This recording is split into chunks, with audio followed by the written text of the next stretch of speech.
The Panther. A tank notorious for the transmission breaking down more than it actually being damaged or destroyed in combat. Of course, this issue was addressed in later models, making the average lifespan of 93 miles or 150 kilometers all the way up to 930 miles or 1500 kilometers. All jokes aside, the Panther tank was arguably one of the best tanks produced during the Second World War. The first model entering service in 1943 as a response to the Soviet T-34, approximately 6,000 were built between 1943 and 1945.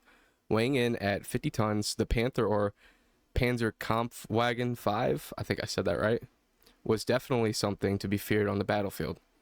It was equipped with a 75mm cannon for its main gun and had outstanding penetration and accuracy. There wasn't much armor the Allied forces had the Panther couldn't penetrate. Now you may be asking yourself, why was the Panther created in the first place? Well, person watching this video, who most likely already knows the answer to that question. As I said earlier, the Panther was created as a response to the Soviet T-34.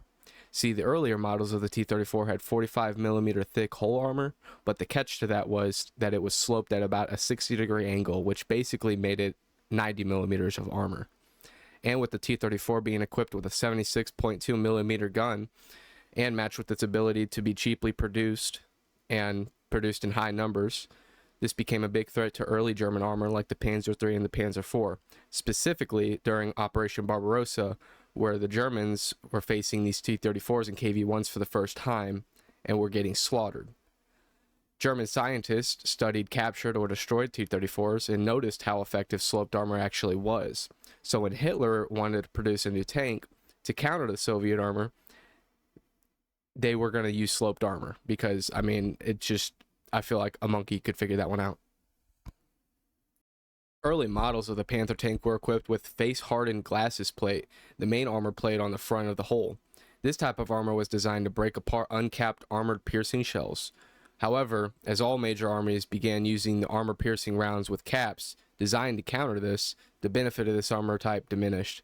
As a result, the requirement of face-hardened glasses plates was dropped in March 1943. By August of that year, all Panthers were being built with a uniform, homogeneous steel glacis plate instead. The front hull armor of the Panther was 80mm or 3.1 inches thick and was sloped at an angle of 55 degrees. It was not only welded, but it was also interlocked with adjacent plates to improve structural strength and integrity.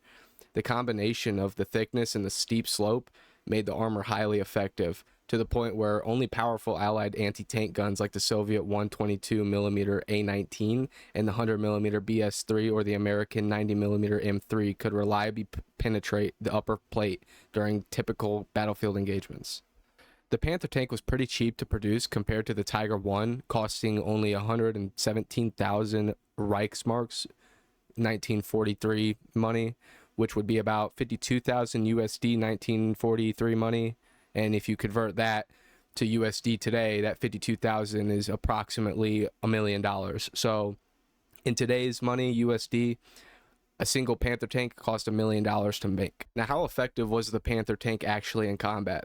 Well, if you can overlook the reliability of the transmission, the Panther was definitely one of the most feared tanks on any of the fronts. But if you can't just overlook something as crucial as its reliability, I mean, come on, it's got to make it to the battlefield to even, count. But on the Eastern Front, the Panther performed well in most of its combat it faced, but when it came time for logistical needs, the Panther suffered horribly. And on the Western Front, the Panther didn't do so hot. The Allies always outnumbered the Germans with the amount of tanks they had. They usually had like 10 Shermans to 1 Tiger, I think is what I read earlier.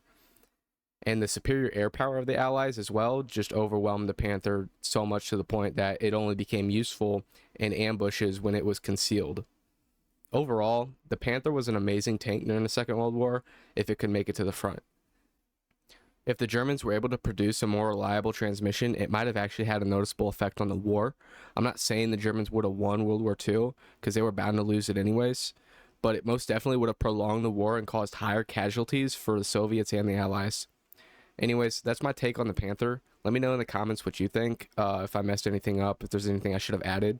Let me know what tanks I should do next. But other than that, deuces.